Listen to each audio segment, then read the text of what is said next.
আসসালামু আলাইকুম। সপ্তম শ্রেণীর গণিত টিউটোরিয়ালে তোমাদেরকে স্বাগতম।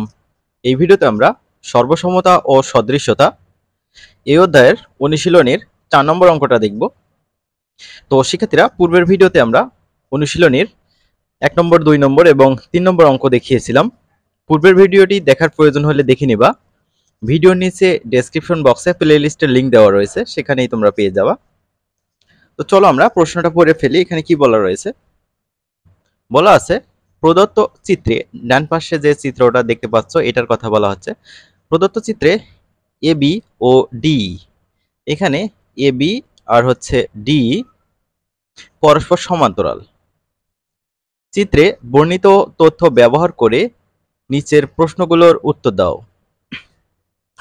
ক নম্বরে বলছে কোণ এ ডি ই এর মান কত, অর্থাৎ এটা নির্দেশ করতেছে এ ডি ই, অর্থাৎ এই কোণটা নির্দেশ করতেছে, মাঝখানেরটা কিন্তু কোণ নির্দেশ করে। ঠিক আছে, তাহলে আমাদের ডি কোণ কত ডিগ্রি সেটা বের করতে হবে।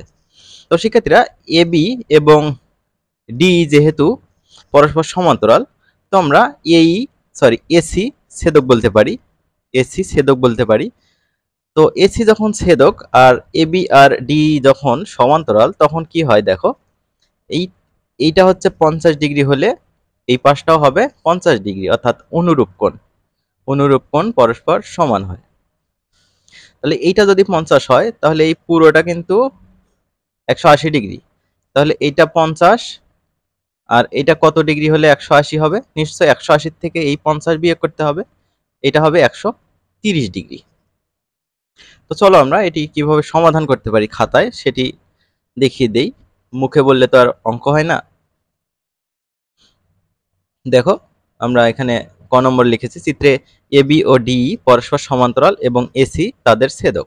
আমি কিন্তু একটু আগে বললাম এই এ বি আর হচ্ছে ডি পরস্পর সমান্তরাল আর হচ্ছে এসি হচ্ছে ছেদক। তাহলে কোণ বি এ সি সমান কোণ ই ডি সি, এই দুটো কোণ অনুরূপ কোণ। বি এ সি কোণটা দেখো, বি এ সি অর্থাৎ এই কোণটা বোঝাচ্ছে। আর একটা হচ্ছে E D C, E D C এইটা ই ডি সি, ডি কোণটা বোঝাচ্ছে। আমি কিন্তু একটু আগেই বলেছি এ কোণ হচ্ছে 50, তার মানে এটা হচ্ছে 50 ডিগ্রি। তাহলে আমরা ডান পাশ থেকে এটা বাম পাশে নিলাম, বাম পাশ থেকে ডান পাশে নিলাম, এতে চিহ্নের পরিবর্তন হবে না। তাহলে কোণ ইডিসি সমান 50 ডিগ্রি হয়ে গেল, যেহেতু আমাদের বিএসি এটার মান দেওয়া আছে হচ্ছে 50 ডিগ্রি। আর আমরা জানি এক সরল কোণ সমান 180 ডিগ্রি। তাহলে এডিসি সমান এক সরল কোণ বা 180। এখানে দেখো এ ডি সি এটা হচ্ছে এক সরল কোণ পুরোটা বা 180। তাহলে দেখো এডিসি এটাকে আমরা এভাবে ভেঙে লিখতে পারি, কোণ এ ডিই আর হচ্ছে কোণ ডিইসি। দেখিয়ে দেই, এ ডিই এ ডিই এই কোণ যোগ ই ডি সি এই কোণ। ঠিক আছে,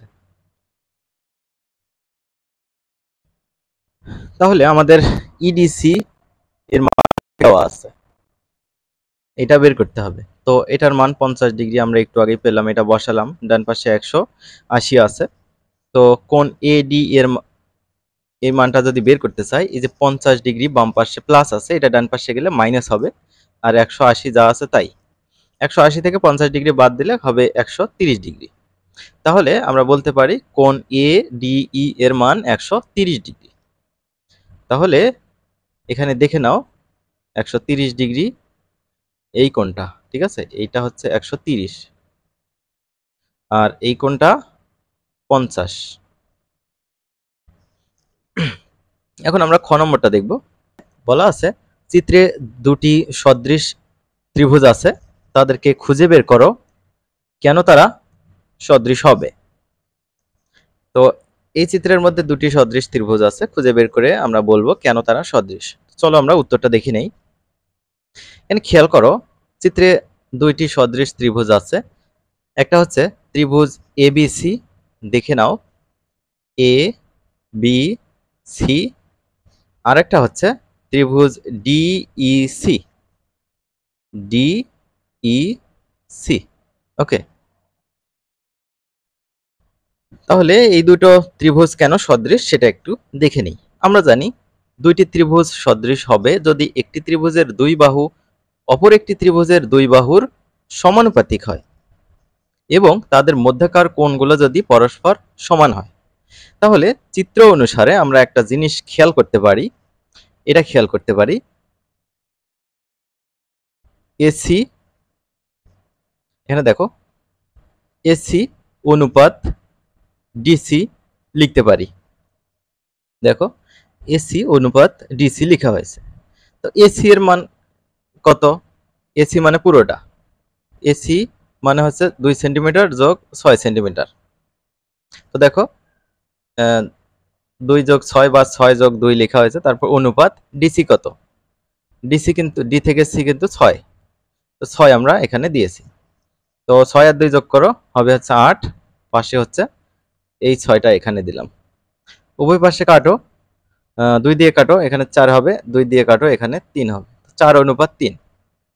এখন আমরা অন্য বাহুগুলো দেখব। বিসি অনুপাত ইসি লেখা যায়। ওকে, দেখো বিসি অনুপাত ইসি লেখা হয়েছে। বিসি এর মান কত? বিসি মানে কিন্তু এই পুরোটা, পুরোটা কি 3 সেন্টিমিটার আর 9 সেন্টিমিটার যোগ, দেখো 3 আর 9 এখানে যোগ করা হয়েছে। তারপর অনুপাত ইসির মান কত? 9, এখানে দেখো ই থেকে সি, এটার মান হচ্ছে 9, সেটি এখানে লেখা হয়েছে। এখন 9 আর 3 যোগ করো, এটা হয় 12, আর এই 9 এখানে দেওয়া হলো। তো আমরা উভয়কে কাটতে পারি, 3 দিয়ে কাটতে পারি, 3 4 এ 12, 3 3 9, তো 4 অনুপাত 3। এখন এদের মধ্যবর্তী কোণ, কোণ হচ্ছে বিসিএ, বিসিএ অর্থাৎ এই কোণটা নির্দেশ করতেছে। আবার ইসিডি, ইসিডি আবার এই কোণটা নির্দেশ করতেছে। তাহলে উভয় ত্রিভুজের এই দুটো কোণ সাধারণ, তার মানে এই দুটো কোণ সমান। তাহলে আমরা এখানে যেটা লিখছিলাম সেটার সাথে মিলে গেল জিনিসটা। অতএব ত্রিভুজ এবিসি ও ত্রিভুজ ডিইসি সদৃশ দেখানো হলো। এখন আমরা গ নম্বরটা দেখব। গ নম্বরটাতে কি বলা রয়েছে? তো শিক্ষার্থীরা পূর্বের অধ্যায়গুলোর ভিডিও দেখে না থাকলে দেখে নিতে পারো। ভিডিওর নিচে ডেসক্রিপশন বক্সে প্লেলিস্টের লিঙ্কগুলো দেওয়া রয়েছে, অথবা তোমরা চ্যানেলের প্লেলিস্ট থেকেও খুঁজে নিতে পারো। বলছে সদৃশ ত্রিভুজের বৈশিষ্ট্য ব্যবহার করে ডি এর দৈর্ঘ্য বের করো। এখানে দেখো সবগুলো বাহুরই মান মোটামুটি দেওয়া আছে, শুধু এই যে ডি থেকে ই এই বাহুর মানটা দেওয়া নাই। তো এটা আমাদের বের করতে হবে সদৃশ ত্রিভুজের বৈশিষ্ট্য ব্যবহার করে। তো চলো আমরা এর উত্তরটা দেখে নেই।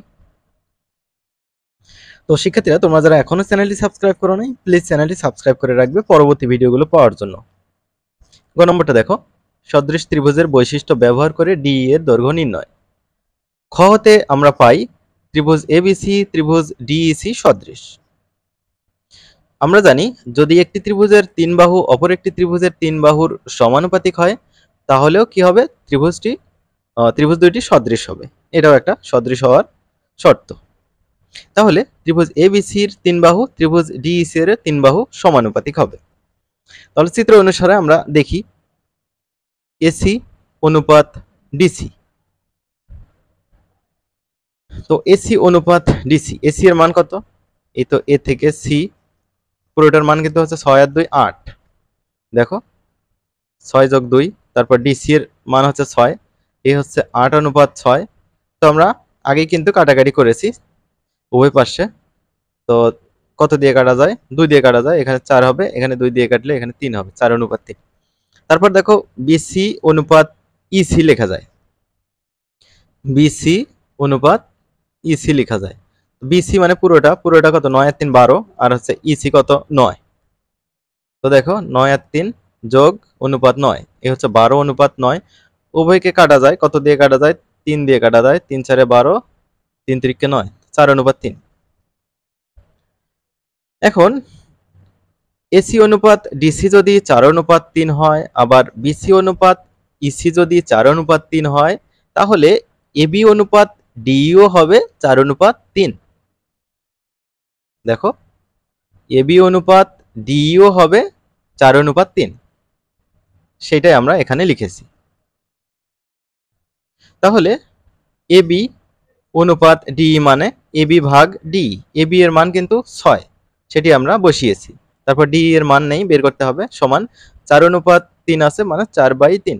তো এখন একটু কোনাকুনি গুণ করো, ডি এর সাথে 4 গুণ করো, 4 ইন্টু ডি হবে। তারপর সমান চিহ্ন দাও, আরেক কোনা গুণ করে সমানের আরেক পাশে বসাও, 6 গুণ 3, 3 6 18। তো ডি এর মান বের করতে হবে, 4 গুণ অবস্থা আছে, ডান পাশে গেলে ভাগ হবে 18 নিচে। তো 4 দিয়ে 18কে ভাগ করো, 4.5। অতএব ডি এর দৈর্ঘ্য 4.5 সেন্টিমিটার। তাহলে এটা কত? 4.5 সেন্টিমিটার। আশা করি এটা বুঝতে পেরেছো। আমরা পরবর্তী ভিডিওতে এই অধ্যায়ের শুরু থেকে যে কাজগুলো রয়েছে, প্রশ্নগুলো রয়েছে, সেগুলো নিয়ে হাজির হব। তো শিক্ষার্থীরা ভালো থাকবে। পরবর্তী ভিডিও দেখার আমন্ত্রণ জানিয়ে শেষ করছি। আল্লাহ হাফেজ।